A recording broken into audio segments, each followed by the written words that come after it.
Bonjour, Monsieur Diallo. Bonjour, Monsieur Isaac. Communément appelé Elche, Ouais, symbole c'est la de révolution. la révolution internationale. Voilà. Et là, je sais que nous sommes présentement à Petel Djiga Mhm, et j'aimerais vous poser quelques questions mhm. pour connaître un peu L'histoire. l'histoire de Petel Djiga, de Sumbalako, Mhm, et en connaître aussi les raisons qui vous ont motivé mhm, et qui ont motivé votre déplacement. mhm. Bon, Donc, je vous écoute.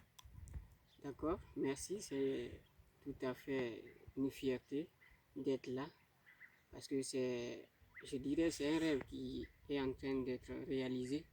Il y a fort longtemps, j'ai décidé de venir ici. Donc ici, c'est Sumbalako Monde, là où se trouve Petel Djiga.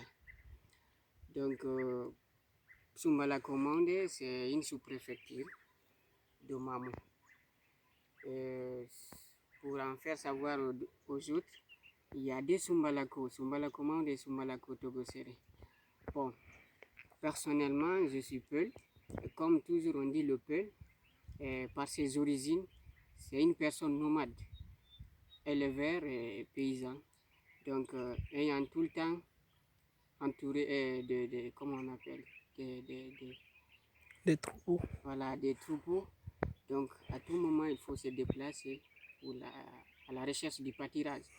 Donc, ces deux frères-là sont venus. Il y a le grand frère qui est resté ici. Euh, donc, le jeune frère, lui, il est parti de l'autre côté. Là, on appelle Sumbalako Togosere. Donc, ici, c'est Sumbalako Monde. Et précisément, là, c'est Petel Djiga. C'est là où s'est tenue la bataille entre Almami Bouakar Biro dans les années 1800 au 19e siècle. Sa troupe contre l'oppresseur, contre le colon Beckman et ses compagnons. Donc, en fait, nous sommes là juste découvrir pendant ce moment de confinement. C'est vrai, on doit respecter les consignes, mais ça ne nous empêche pas aussi de se déplacer tout en respectant, voilà, Parce qu'certaines à exigences. force de vouloir nous empêcher de se déplacer, on revient sur les traces de l'oppresseur. Mhm, Parce qu'il y a un adage qui dit que l'oppresseur ne se rend pas compte du mal qu'implique l'oppression tant que l'opprimé accepte. mhm. Voilà. Et juste aussi, comme le dit Takana, si tu n'as pas connu le passé, comment pourrais-tu connaître le présent? Donc, si je comprends bien, c'est cette philosophie qui vous oblige Voilà, de se rendre à cet endroit sacré. ça fait partie, c'est ça en fait. Donc, vous voyez, comme vous le constatez, il y a aucun abri ici. Donc, pour respecter vraiment la bataille là, digne et noble, donc aucun villageois n'a accepté de construire une petite maison ou une petite case ici. Voilà. Donc, s'il faut, on peut descendre un peu, montrer les gens l'abri, le lieu de repli, quoi. Là où la troupe de Almami Bouakar Biro, qui peut mettre la caméra sur moi. Hein. Là où Almami Bouakar Biro faisait le repli avec sa troupe, ses soldats et ses soldats. Donc c'est sous ce trappe-là. Ici, ils venaient se désaltérer après une chaude bataille. Donc ça fait vraiment plaisir de s'y rendre. C'est ça. C'est pas fou, on dit qu'on se déplace trop, mais avec objectif. Voilà. Donc vous pouvez me passer la caméra. À votre tour, si vous avez quelque chose à, voilà, à parler au public. Parce que tout le temps on dit d'Isaac, le Tché, vous êtes tout le temps en déplacement, vous partez dans les brousses comme si vous êtes voilà, des chasseurs. Et pourtant, c'est pas ça. Si vous trouvez que nous nous déplaçons trop, Mhm, c'est pas étrange à nous, mhm, c'est inné à nous. mhm, Comme vous le savez bien dans vos précédentes interviews, mhm, vous l'avez signifié. mhm, Donc, le Peul, mhm. en quelque sorte, c'est quelqu'un qui se déplace. Tout le temps. Donc, moi, je considère que tout peuple qui ne se déplace pas, c'est pas un vrai peuple. C'est ça. Parce que nous, nos ancêtres Mhm, nous ont appris mhm, à se déplacer, mhm, entourés de leurs troupeaux. mhm, C'est pourquoi il est très facile, il est très difficile de concevoir quand un peuple te dit qu'il est de Mamou, mhm, bien qu'il est de Sumbalako, mhm. si tu fais un recul sur Le- un recul historique, Mhm, tu comprendras que mhm, ses origines mhm, n'est pas exactement Mhm. là où mhm, il habite. mhm, Par exemple, moi, si tu prends mon histoire, mhm, mes grands-parents mhm, sont des Timbo, mhm. mais avec Le le déplacement, déplacement, voilà. le nomadisme, C'est dans le sang, quoi. c'est dans le sang. Mhm. D'autres se sont retrouvés à Kenyeko, À force de le reconnaître. d'autres se sont retrouvés à Saramoussaya. Mhm, Donc c'est ce qui mobilise un peu mhm. à se À se- déplacer, voilà, à se mouvoir, à voyager partout. Voilà. Autant que possible, je voyagerai. Mhm, Et là, présentement, nous sommes à Peteljiga, mhm, un endroit inoubliable pour toute personne mhm, dotée d'une mémoire. mhm, Parce que vous n'êtes pas sans savoir, quand je faisais l'école primaire, ils m'ont enseigné l'histoire de Peteljiga, mhm, dont je rêvais de visiter. mhm. Et aujourd'hui, Le rêve par se la grâce de réalise. Dieu, Mhm, le rêve se réalise. mhm, Et nous sommes là, comme vous le constatez, mhm, à Peteljiga, mhm, un endroit sacré mhm.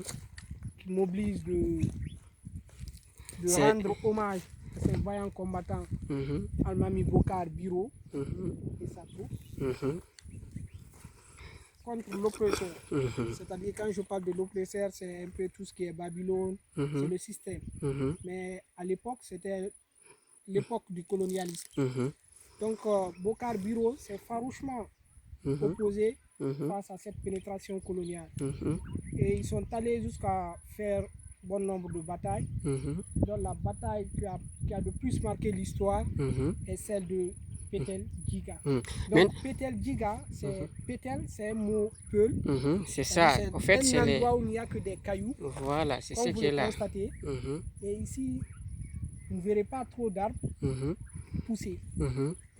Donc, Maintenant, Djiga. Petel Djiga, c'est un mot peul Ouais. aussi, Mhm, qui signifie en français sarognard. Charognard. Donc, cet endroit, C'est à partir de là qu'on ça- a tiré le nom, quoi. voilà, cet De la endroit contrée. a pour, le nom de cet endroit a pour origine Mhm, cette bataille. mhm, Le fait qu'il y avait, eu trop de morts d'hommes, mhm, et ils sont allés jusqu'à nous dire que tellement qu'il y avait eu des morts d'hommes, mhm, certains corps ont été laissés à la merci des Sarognards. mhm, Donc, ce qui est regrettable. mhm, Donc, aujourd'hui, l'histoire nous oblige de rendre hommage mhm, à ces vaillants combattants. mhm. Que leur âme repose en paix, parce Amen. qu'ils étaient dans une bataille noble. Amen. Amen. Pour que nous soyons là aujourd'hui, quoi. C'est ça, en fait. Donc, c'est ça. Et on va remercier. J'ai pas fini. Hein. D'accord. J'ai enregistré. Non, c'est pas enregistré. Vous pouvez continuer Elche. Non, il suffit juste de réitérer et répondre sur ce que tu as dit. Petel Djiga, pour ceux qui ne connaissent pas la langue peu, Petel, comme tu le dis, c'est voilà, là, une partie là où je trouve simplement des cailloux difficilement déterrés. Donc Djiga, c'est les charognards. Donc, vu la bataille, il y avait eu, comme tu le dis, trop de morts. Donc finalement, on ne pouvait pas prendre tous ces corps-là pour les enterrer. Et finalement, ce sont les charognards qui sont venus autopsier voilà, ces corps-là. C'est à partir de là ils ont tiré le nom de Petel Djiga. Donc je pense que c'est l'essentiel. Hein. Voilà, merci. Donc, je vais essayer de conclure. Le message que j'ai à véhiculer à cette génération montante, c'est de prendre conscience et surtout de ne pas oublier l'histoire. Voilà. Parce que tu sais que vous ne pouvez rien faire sans l'histoire. Vraiment. Vous ne pouvez rien faire. Et si vous ne connaissez pas déjà le mal que vos ancêtres ont vécu, vous aurez du mal à faire face au futur. Voilà. Donc, faites un pas en arrière, un recul historique, si vous voulez, comme ça, et vous pouvez l'interpréter comme ça. Un recul historique permet parce qu'il ne suffit pas aujourd'hui de rester ou bien d'aller dans des endroits luxueux. Voilà, dans les restos, dans les hôtels. C'est vrai, on a Noum, on a quoi encore là Plaza, voilà. On a tout, Comme c'est brillant là, tout les ce gens que- sont tout ce curieux que le de. président a fait comme œuvre, c'est peut-être ces hôtels-là. Parce qu'on a beaucoup de routes, il n'y a Pas de goudron. C'est impraticable. À Sumbalako, depuis que j'ai connu Sumbalako, depuis les années 2010, je venais ici pour les marchés hebdomadaires. Donc, cette route n'a jamais connu de goudron.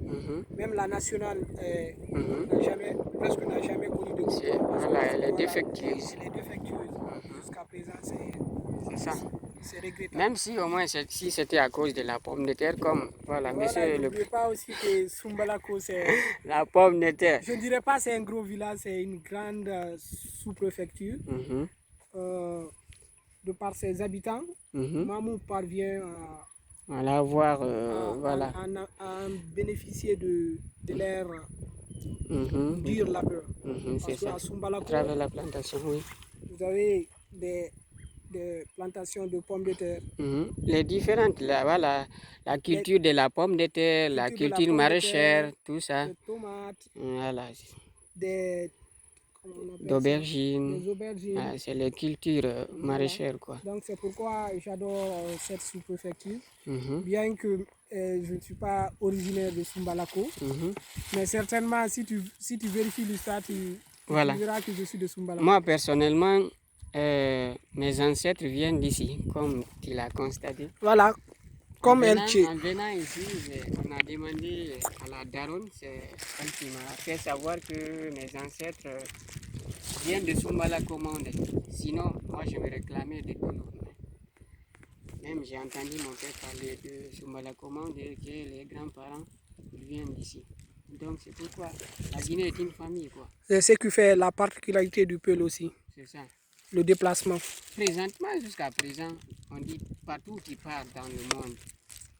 Chez toi. Le dernier coin du monde, on va te dire qu'il y a un Peul par là. C'est que c'est le nomadisme qui prolifère, quoi. Et je vais conclure pour ceux qui se disent que voilà. On a fait trop de conclusions. Ouais, la dernière conclusion, parce qu'à force d'avoir trop de questions qui se baladent dans la tête, il faut essayer de. Voilà, les idées, le message, quoi. Voilà, donc pour ceux qui se réclament des propriétaires terriens, sachez que Dieu a créé le monde sans pour autant dessiner ses frontières. C'est les êtres qui ont dessiné ces frontières, qui ont fait ces délimitations, dire que ici c'est l'Afrique, ici c'est l'Europe. Dieu a créé le monde, n'a pas créé les continents. Donc ça, c'est les œuvres frontières, quoi. De l'homme, quoi. Les frontières, oui. Donc c'est pourquoi on dit l'homme est ingrat. L'homme est ingrat, c'est comme dans la jungle, quoi. Donc les plus forts bouffent les plus faibles, c'est ce qui est là. Voilà, les frontières, c'est ça en fait, c'est leur signification. Donc on va rentrer. Voilà. Déjà, bon, on va faire close. El Kemeti. Vous voyez là, on porte l'idole, hein? C'est l'idole qui est là. Che Guevara. Donc prochainement, vous Moi, je respecte le gars là. C'est le meilleur révolutionnaire. Allez, au revoir.